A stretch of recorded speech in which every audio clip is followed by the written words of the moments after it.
Meanwhile, the Trade Union Congress TUC has asked the federal government to begin the importation of food in 2 weeks to mitigate the rise in economic hardship across the country.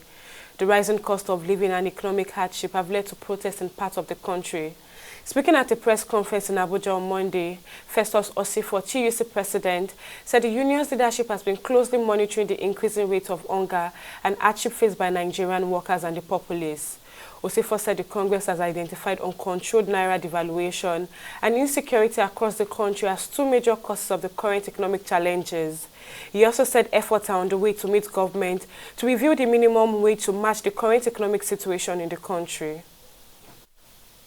But looking at even the realities of today, looking at, because when we submitted it, 200,000 naira, the exchange rate there was somewhere around 600 naira to $1. So by the time you do that computation, you could see that the minimum wage would have been maybe somewhere around 100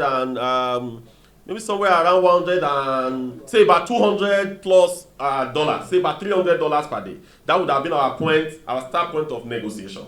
But today, that 200,000 naira, what is the value today? If you compute 200,000 naira, you divide it by the parallel market rate, you see what the value is. Go and look at what was the value of 18,000 naira when it was passed into law as a minimum wage in 2011. Then that will give you an idea. So for us, we would not state any figure categorically, but we have computed what we think will work, and we'll take it to the committee when the real work starts. They've inaugurated the committee. We broke into subcommittees, so the work is going on, but government needs to hasten up.